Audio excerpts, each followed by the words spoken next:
তাদের দুইজনের deal sign হয়ে যায়। এখানে তাইয়ন বলে, আচ্ছা যেহেতু ডিল সাইন হয়েছে এই অনুযায়ী আমাদের কাজ করতে হবে। আমি এখন রেস্ট করতে যাব। আমার রুমে ঢোকার আগে অবশ্যই নক করে ঢোকার চেষ্টা করবে। সে বলে আচ্ছা। তাইয়ন রুমে চলে আসে। উপরের দিকে তাকিয়ে অনেকগুলো স্টার দেখতে পায়। আর স্টারগুলো দেখতে অনেক সুন্দর ছিল, তাই সে তাকিয়ে থাকে। আর মনে মনে ভাবে রুমটাকে অনেক সুন্দর করে সাজিয়ে গুছিয়ে রাখা হয়েছে। কিন্তু সে কেন এত সাজানো গোছানো না? এদিকে ফোন দেখে দেখে আমাদের নায়িকা বলছিল ১ মাস। আমি শুধু ১ মাস তোমাকে সহ্য করব, তারপর কিক মেরে বের করে দিব। সে দরজায় নক করে বলে, তুমি তো ১ মাস থাকবে তাই না? তখন সে বলে, হ্যাঁ আমি ১ মাসই থাকবো, এর বেশি তুমি যদি আমাকে বলো পা ধরেও রাখার চেষ্টা করো আমি থাকবো না। সে বলে, আমার কি টাকা পড়েছে? সিন পরিবর্তন হয় পরদিন অফিসে। তাইয়ন তার বসকে বোঝানোর চেষ্টা করছিল তার ১ মাসের ছুটি প্রয়োজন, কিন্তু তার বস কোনোভাবেই ছুটি দেওয়ার জন্য রাজি ছিল না। সে তখন বলে, বস আপনি যখন ছুটিতে ছিলেন আমি তো আপনার প্রত্যেকটি কাজ ঠিকঠাকভাবে করেছি, এখন কেন আপনি আমাকে আমার ছুটিগুলো দিতে চাচ্ছেন না? বস তখন বলে, অলরেডি ফটোগ্রাফার চলে গিয়েছে, সে নাকি এখন আর আমাদের অফিসে কাজ করবে না। এখন যদি তুমিও ছুটিতে চলে যাও তাহলে কিভাবে আমি অফিস কন্ট্রোল করব? এটা আগে তুমি আমাকে বলো। তুমি যদি ফটোগ্রাফারের কাজ করতে পারো তাহলে ১ মাসের ছুটি দিয়ে দিব। সে মনে মনে ভাবে এই কাজ তো সে অনেক আগেই ছেড়ে দিয়েছে, এটা সে কিভাবে করবে? তারপর সে ক্যামেরা নিয়ে একটি রুমে বসে আর সিন অতীতে চলে যায়, যখন সে তার ক্যামেরাগুলো প্যাক করে সবকিছুকে একদম শেষ করে দিয়েছিল। তখন সে আবার ক্যামেরার দিকে তাকিয়ে বলে, লাস্ট বারের মতো আমার সঙ্গ দিও। আমি চাই এটাই যেন আমার শেষবার হয়। এদিকে আমাদের একটি মডেলকে দেখানো হয় যে কিনা একটি রুমে শুয়েছিল। তার একটি ফটোশুটে যাওয়ার কথা ছিল কিন্তু সে এটা অ্যাটেন্ড করেনি।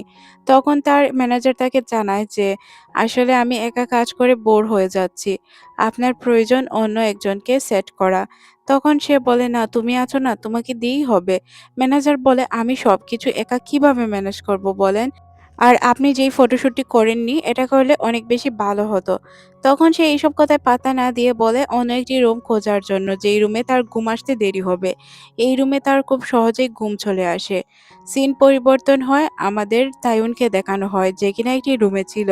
সে এই রুমটি খুব ভালোভাবেই দেখছিল।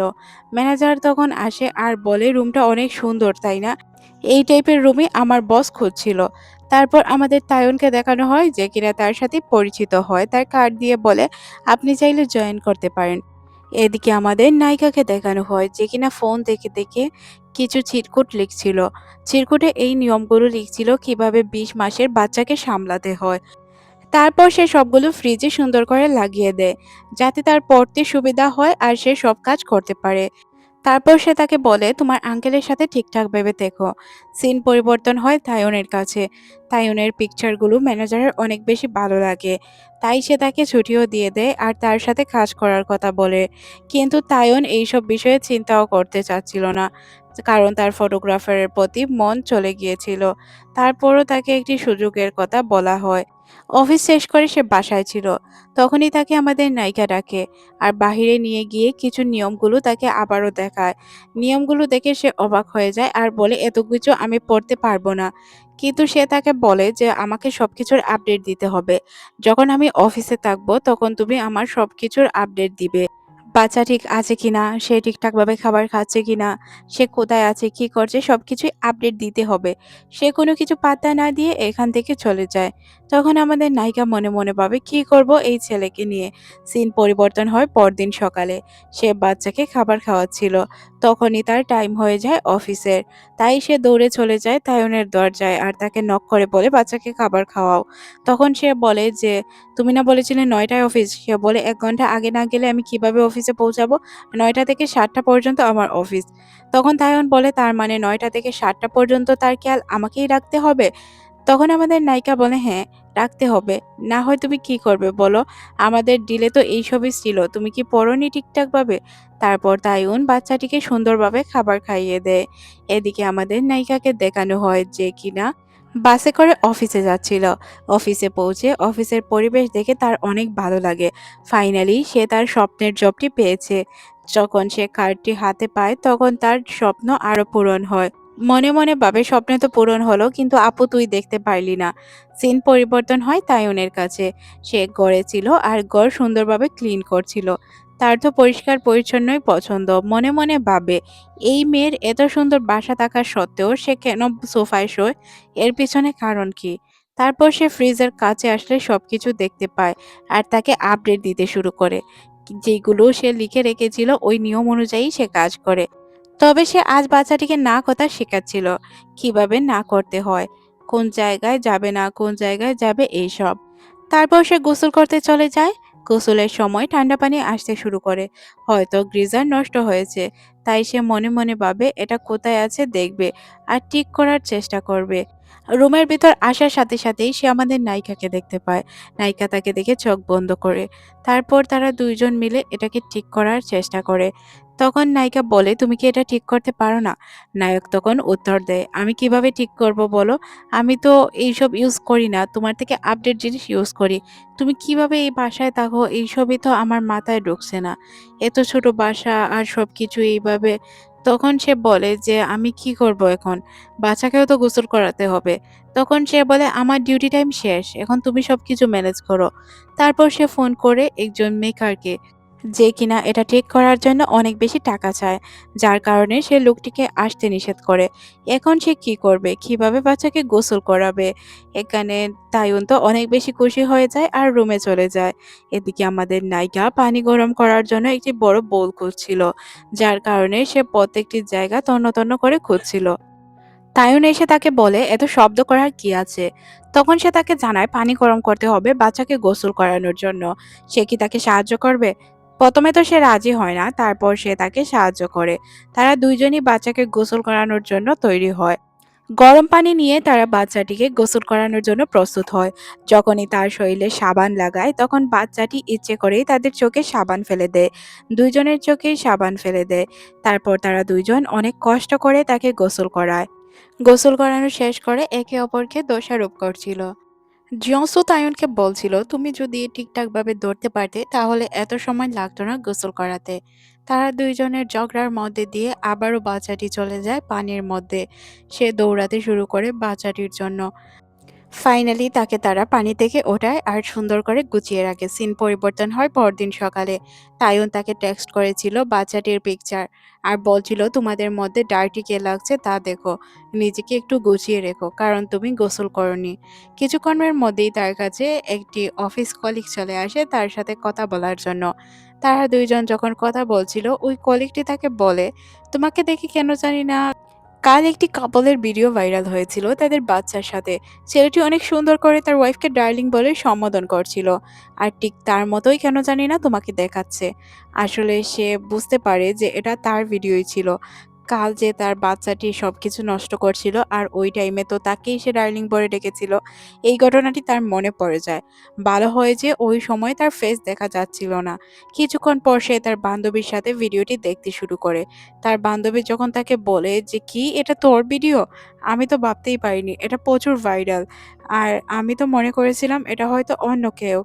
যাক ভালো হয়েছে তোর ফেসটি দেখা যাচ্ছে না। যদি ফেস দেখা যেত তাহলে অনেক বড় প্রবলেম হতে পারত। বা সবাই তোকে জানতে পারত তুই বিবাহিত। কিন্তু এটা তো সত্যি নয়।" এদিকে তায়ুং গিজারটি ঠিক করার চেষ্টা করছিল, কারণ তাকে গোসল করতে হবে। তাই সে তার প্রতিবেশীর কাছে চলে যায় গিজার ঠিক করার জিনিসপত্র আনার জন্য। তখন তার নেইবার তাকে জানায় যে সে খুব ভালোভাবে গিজার ঠিক করতে পারে। তখন সে বলে, ও আচ্ছা, তাহলে আমাকে কি একটু হেল্প করবেন? লোকটি বলে, হ্যাঁ অবশ্যই করব। সে তার জিনিসপত্র নিয়ে গিজার ঠিক করার জন্য চলে আসে আর তার সাথে গল্পে মেতে ওঠে। আচ্ছা, তোমাদের কি সম্পর্ক? ওই মেয়েটিকে তো আমি আগে দেখেছি অজুর সাথে অনেক সময়, কিন্তু তোমাকে কখনোই এই বাসায় আসতে দেখিনি। তুমি কি তাদের পরিচিত কেউ নাকি তার সাথে তোমার রিলেশন রয়েছে? তখন তাইয়ুন কি বলবে? সে বলে ওঠে, আপনি দেখতেই পাচ্ছেন তাকে আমি বেব বলে ডাকি। তার আর আমার মধ্যে ভালো একটি রিলেশন রয়েছে। বাচ্চাকে আমরা লালন পালন করছি একসাথে। আপনি বুঝে নিন আমাদের মধ্যে কি রিলেশন। এদিকে আমাদের ইয়নজিনকে দেখানো হয়, যে কিনা লিফটে ছিল। লিফটে সবাই তার সম্পর্কেই কথা বলছিল, তাই সে মুখ লুকিয়ে থাকে। এদিকে আমাদের সোয়ুনকে দেখানো হয়, যে কিনা অফিসে আসে। সে তাকে দেখতেই থাকে। আর সে কেন অফিসে আসছিল এটা তো আপনারা খুব ভালো করেই জানেন। এই অফিসের ম্যানেজার হচ্ছে সে। আর সে অনেক ভালো রেসিপি তৈরি করতে পারে। তাকে যখন আমরা দেখি তখন আমরা জানতে পারি যে এদিকে ইয়ঞ্জি আর সোয়ুনকে দেখানো হয় যাদের মধ্যে অনেক ভালো রিলেশন ছিল। তারা আসলে একসাথেই লেখাপড়া করছিল। একদিন সে তাকে বলার জন্য নিয়ে যায়। বলে যে আমাদের তো লাস্ট সেমিস্টার, হয়তো কিছুদিন পর তোমার আর আমার দেখা হবে না। আমি তোমাকে কিছু কথা বলতে চাই। আশা করি তুমি আমাকে ফেরত দিবে না। তাদের এই কথা বলার মধ্যেই তার কাছে তার একজন কলিগ চলে আসে। তারপর সে তাকে কিছু লেটার দেয় পড়ার জন্য, বলে এগুলো কমপ্লিট করে রাখবে। ইয়ঞ্জিন যখন সোয়নকে দেখছিল এটা সে দেখে ফেলে, যার কারণে সে লজ্জায় লাল হয়ে যায়। এদিকে আমাদের তায়ুনকে দেখানো হয় যে কিনা তার নেইবারের কাছেই ছিল। নেইবারটি এখানে গ্যারেজ ঠিক করার অনেক চেষ্টা করে, সে ঠিক করা তো দূরের কথা, উল্টো শর্ট সার্কিট করে বসে। তায়ুন এইসব অবস্থা দেখে অনেক বেশি ভয় পায়। সে কি করবে কিছুই বুঝতে পারে না। এদিকে আমাদের ইয়ংসিকে দেখানো হয় যে কিনা গাড়ি করে বাসায় আসছিল আর মনে মনে ভাবছিল বাসায় গিয়ে যদি গরম পানি দিয়ে গোসল করতে পারতাম এর চেয়ে শান্তি আর কিছুই লাগতো না। গিজারটাও নষ্ট, কি করব কিছুই বুঝতে পারছি না। বাসায় গিয়ে যখন দেখতে পায় গিজারের তো কোনো কিছুই ওপেন হচ্ছে না, তখন সে তায়নকে জিজ্ঞাসা করে, আচ্ছা তুমি কি এই গিজারের সাথে কোনো কিছু করেছো? কিন্তু সে কোনোভাবেই স্বীকার করতে চায় না যে গিজারটি সে খুলেছিল। সে বলে, না আমি কেন কিছু করতে যাব। তারপর আমরা দেখতে পাই সে বলে, আচ্ছা তাহলে আমরা এক কাজ করতে পারবো, বাড়িওয়ালাকে বলতে পারবো, বাড়িওয়ালা ঠিক করে দিবে যদি আমরা এটার সাথে কিছু না করি। বাড়িওয়ালাকে সে বারবার কল করছিল, সে কল রিসিভ করছিল না। তখন সে বলে বাড়িওয়ালাকে টেক্সট করে দেই। সে বলে, আচ্ছা আমাকে দাও, আমি টেক্সট করে দিচ্ছি। তাইও লিখতে শুরু করে, আমার ওয়াইফ আপনার সাথে কথা বলতে চায়। তারপর সে ফোনটি নিয়ে নেয় আর বলে, তোমাকে লিখতে হবে না। তাইউন বলে, ইমোশনাল কিছু কথা লিখতে হবে, তাহলেই সে ঠিক করে দিবে। সে তাকে এটা বলে যে আমার সুইটহার্ট অনেকদিন যাবৎ গোসল করতে পারছে না। তাদের মধ্যে ফোন টানাটানি শুরু হয়ে যায় আর এর মধ্যে ল্যান্ডলর্ডের কাছে একটি ইমোজি চলে যায়। ইমোজি চলে যাওয়ার কারণে সে অনেক বেশি রেগেও যায়, কিন্তু তাইউন এখানে কোনো রিয়াকশন দেয় না। ইয়ন্সি তায়ুনকে বলে, তোমার জন্য আমার অফিসে ইমেজ আর রইল না। ওই দিন যে তুমি আমাকে সুইটহার্ট বলে সম্বোধন করেছিলে, ওই সুইটহার্টের কথাটি একদম গ্রুপে চলছে। গ্রুপে কেউ বলে যে হয়তো এই গ্রুপে ওই মেয়েটি আছে, সেও আমাদের চ্যাট দেখছে। এমনটা তো হতেও পারে যেহেতু সে আমাদের অফিসেই জব করে। এইসব দেখে সে অবাক হয়ে যায় আর ভিডিওটি প্লে করে। ভিডিওটি প্লে করার পর সে দেখতে পায় তার ব্যাক সাইড দেখা যাচ্ছে, আর কিছুই দেখা যাচ্ছে না, আর তায়ুনের সব কিছুই দেখা যাচ্ছে। তায়নকে সবাই অনেক সুন্দর বলে সম্বোধন করছিল। এদিকে ইয়ন্সিকে দেখানো হয় যে কিনা বলছিল, এখানে আমার ক্রাশও রয়েছে। আমার ক্রাশ গ্রুপের যদি দেখতে পায় তাহলে কি করবে বলো? সে তো বলবে হয়তো আমি বিয়ে করে ফেলেছি। তখন তাইয়ুন বলে যে তোমাকে কার মতো দেখতে তুমি বলছো? তখন সে বলে আমাকে মডেল সুজির মতো দেখতে। তখন সে বলে, কোন অ্যাঙ্গেলে তোমার মডেল সুজির মতো মনে হয় নিজেকে? সিন পরিবর্তন হয় পরদিন সকালে। ইয়ঞ্জি গোসল করে বের হয় ঠান্ডা পানি দিয়ে। তাইয়ুন জিজ্ঞাসা করে যে তুমি কি গরম পানি করে গোসল করেছো? তখন সে জানায়, না এত সময় ছিল না, আমি ঠান্ডা পানি দিয়েই গোসল করে নিয়েছি। এটা শোনার পর তাইয়ুন বলে, তুমি এতে অসুস্থ হতে পারো। সে বলে, অসুস্থ হই আর যাই হই, সময় বাঁচানো ইম্পর্ট্যান্ট। তারপর সে অজুকে খাবার খাওয়ায়। অজুকে খাবার খাওয়ানো শেষ করে সে তার বোনের দেওয়া জিনিসপত্রগুলো খুলে দেখতে থাকে। তার বোন তাকে অনেক সুন্দর সুন্দর জিনিস গিফট করেছিল। তার সাথে ছিল সোয়ুনের সাথে ইয়ংজির পিকচার। এটা দেখে তো সে মহা খুশি হয়ে যায়। পরদিন সে সিদ্ধান্ত নেয় গোসল করে অফিসে চলে যাবে। ঠান্ডা পানি দিয়ে গোসল করার কারণে তার শরীর কিছুটা খারাপ মনে হচ্ছিল। তারপর সে অফিসে চলে আসে। অফিসে আসার পর সে জানতে পারে ম্যানেজার কোনো একটি কাজে বাইরে গিয়েছে। তখন সে সিদ্ধান্ত নেয় কাল যেহেতু ম্যানেজার আসবে না, তাই সে গোসল না করেই অফিসে চলে যাবে। আজ ছিল পঞ্চম দিন, সে গোসল না করেই অফিসের দিকে রওনা হয়। অজু তখন নাক বন্ধ করে আর বলে দুর্গন্ধ আসছে, কিন্তু সে এইসবে পাত্তা না দিয়ে অফিসে চলে যায়। অফিসে যাওয়ার পর সে দেখতে পায় সোয়ন তো অফিসে এসেছে, তার মানে তাকে ভুল বলা হয়েছিল। এদিকে তায়ুনকে দেখানো হয় যে কিনা কাপড় ওয়াশ করছিল আর সে নিজের শরীরের গন্ধ শুকতে শুরু করে। তার শরীর থেকেও অনেক পচা গন্ধ আসছিল। সে সিদ্ধান্ত নেয় গোসল করার। গোসল করতে হলে তো গ্রিজার কিনতেই হবে। সে যখন নিজের কাপড় নিচ্ছিল তখন সে একটি কার্ড খুঁজে পায়। কার্ডটি তাকে ম্যানেজার দিয়েছিল একদিনের ফটোশুটের জন্য, তাও আবার 1 মিলিয়ন টাকা তাকে দেওয়া হবে। তাই সে চলে যায় ওই ম্যানেজারের সাথে দেখা করার জন্য। বলে, আপনার না একদিনের ফটোগ্রাফার প্রয়োজন ছিল, আমি আপনার একদিনের ফটোগ্রাফার হতে পারবো, তবে আমাকে 1 লক্ষ ইয়ন দিতেই হবে। সে তখন বলে, হ্যাঁ অবশ্যই, কেন নয়, কিন্তু তোমাকে ঠিকঠাকভাবে কাজ করতে হবে, কোনো কিছুই তেমন কথা বলা যাবে না। আমাদের ম্যাডামের কথায় সবসময় ইয়েস ইয়েস বলতে হবে। তখন সে বলে, আচ্ছা। তারপর সে শুটিং স্পটে চলে যায় শুটিং করার জন্য। সবকিছু অনেক সুন্দরভাবে তৈরি ছিল। তখনই এখানে ওই মহিলাটি চলে আসে, যে কিনা এখানে ম্যাডাম ছিল। সে তখন ছেলেটিকে দেখে জিজ্ঞাসা করে, "তুমি কে?" সে তার পরিচয় দেয়। একদিনের জন্য সে শুটে এসেছে। এদিকে আমাদের মডেলকে দেখানো হয়। মডেল এইসব শুট করতে চাচ্ছিল না। সে বলছিল, "এমনিই আমাকে নিয়ে কন্ট্রোভার্সি চলছে। এখন যদি আমি এই টাইপের শো করি তাহলে অনেক প্রবলেম হতে পারে।" তখন এখানের ওই যে ম্যাডামটি ছিল সে কোনো কিছুই শুনে না। সে বলে, "তোমার ক্যামেরা অ্যাঙ্গেল দেখতে হবে। টাকা নিয়েছো, শুট করতেই হবে।" তারপর সে শুট করার জন্য রাজি হয়ে যায়। শুট প্রায় শেষের দিকে ছিল, তখনই লাইট চলে যায়। তাইউন অনেক সুন্দর করে একটি লাইট ফিটিং করে আর বলে, "এতে পিকচার অনেক সুন্দর আসবে।" ওই মহিলাটি কিছু বলতেই যাবে, তখন সে বলে, "আমি খুব ভালো করে জানি আপনার অন্য কারো কথা একদমই পছন্দ না।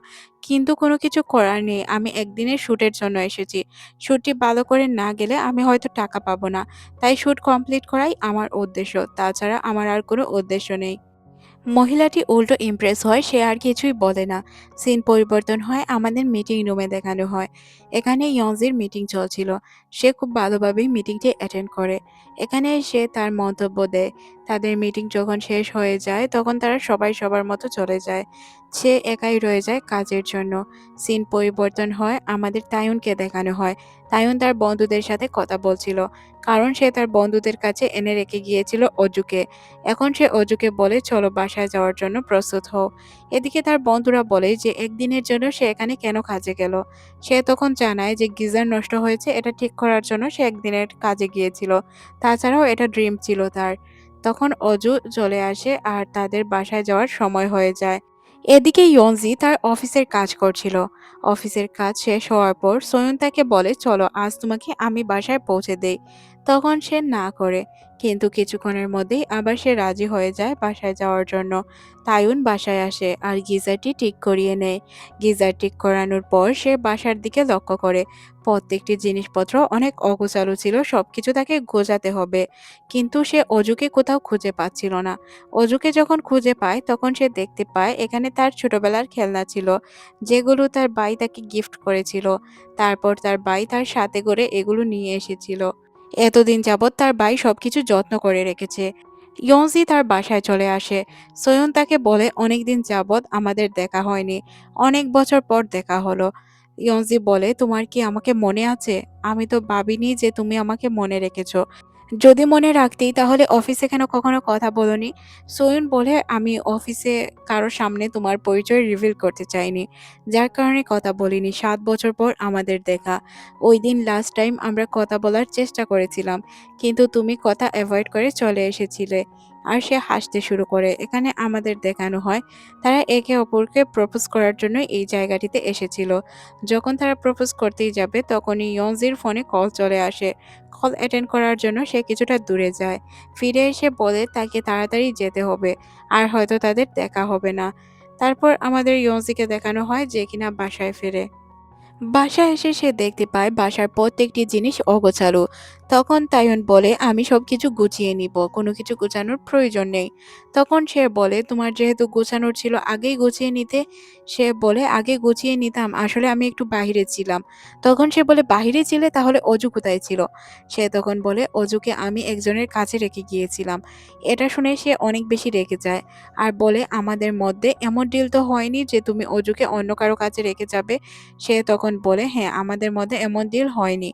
কিন্তু আমার একটু বেশি জরুরি কাজ ছিল, তাই আমাকে যেতে হয়েছে।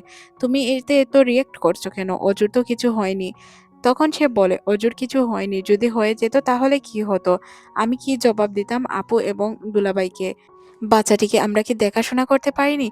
আসলে এই বিষয়গুলো আমার অনেক খারাপ লাগছে। আমি ভাবতে পারিনি তুমি এমন করবে। এটা তোমার কাজ ছিল। তখন সে অনেক বেশি রেগে যায়। বলে, "আমি আমার জন্য যাইনি, আমি তোমার জন্য গিয়েছিলাম। ঠান্ডা পানি দিয়ে গোসল করতে, করতে তোমার অবস্থা কি করেছো তুমি নিজেই দেখো।" তখন সে বলে, "হ্যাঁ, আমি ঠান্ডা পানি দিয়ে গোসল করার মুডে নেই। আমার অনেক বেশি ভয় করছে। ভিজেও গিয়েছি বৃষ্টিতে। কি করব কিছুই বুঝতে পারছি না।" তখন সে বলে, "যাও গিয়ে গোসল করে নাও।" ইয়ন্সি বলে, ঠান্ডা পানি দিয়ে কিভাবে গোসল করব বলো? তাইয়ুন তখন বলে, ঠান্ডা পানি দিয়ে গোসল করতে হবে না, পানি গরম আছে, তুমি করে নাও। গিজারটি আমি ঠিক করে নিয়েছি। তারপর সে অজুকে দেখতে চায়। অজুকে দেখে আসে যে কিনা ঘুমিয়েছিল। সে তারপর তাকে ধন্যবাদ জানায় আর বলে, যা করেছো অনেক ভালোই করেছো। তাইওনের ড্রিংক করার ইচ্ছে হচ্ছিল। ইয়ন্সি একটি বোতল নিয়ে আসে আর তারা দুইজন ড্রিংক করতে চায়। আজ বৃষ্টি ছিল। আমরা তো খুব ভালো করেই জানি ইয়ন্সি আজ শপিং করতে যেত তার বড় বোনের সাথে। আর তাইওন তার বড় ভাইয়ের জন্য অপেক্ষা করত। কারণ এই বৃষ্টির দিনেই তার বড় ভাই তাকে ছেড়ে গিয়েছিল আর বলেছিল ফিরে আসবে, কিন্তু কখনোই ফিরে আসেনি। আর যেহেতু ইয়ন্সি তার বড় বোনের সাথে শপিং করত, আজ শপিং করতে পারছে না। কারণ তার বড় বোন জীবিত নেই, এর কারণে তাদের দুইজনেরই মন খারাপ ছিল। তাই তারা দুইজন মন ঠিক করার জন্য ড্রিংক করে। ইয়ন্সি জিজ্ঞাসা করে, আচ্ছা, তোমাকে একটি কথা বলি। আমি তো ভাবতাম তুমি হয়তো গরিব, কিন্তু তোমার কাছে এত টাকা আসলো কিভাবে? আমি তো এত টাকা একদিনে পেড করতে পারবো না। তখন সে বলেছিলাম না একদিনের জন্য একটি কাজে যাচ্ছি, ওই কাজ থেকেই এতগুলো টাকা পেয়েছি। সে তখন বলে, একদিনের কাজে তোমাকে এত টাকা দিয়ে দেয়? তখন সে বলে, হ্যাঁ, নিষিদ্ধ কাজে গিয়েছিলাম, এই কাজটি আমার জন্য নিষিদ্ধ। তারপরও কাজটি করলাম। কাজটি ছিল ফটোগ্রাফির কাজ। তোমাকে বলেছিলাম না ৩ বছর আগে এই কাজ ছেড়ে দিয়েছিলাম, কিন্তু হুট করে কাজটি করতে হলো তোমাদের গিজারের জন্য। পিচ্চি বাচ্চা পালা কি এত সহজ? তারপর তারা এইভাবেই কথা বলতে বলতে ড্রিঙ্ক করে। পরের দিন সকালের সিন দেখানো হয়। ড্রিঙ্ক করে তারা সবকিছু একদম এলোমেলো করে রেখেছিল। যখনই এখানে তায়নের ঘুম ভাঙে তখন সে দেখতে পায় ফোনটি তার না, ফোনে ছোট বাচ্চার পিকচার। তখন সে বুঝতে পারে এটা তার ফোন নয়, ইয়ন্সির ফোন। ইয়ন্সিকে খুঁজতে শুরু করে। তারপর সে ইয়ন্সিকে নিজের বেডেই দেখতে পায়। এটা দেখে তারা দুইজন একে অপরকে দেখে এমন চিৎকার করে ওঠে যেটা বলার বাহিরে ছিল।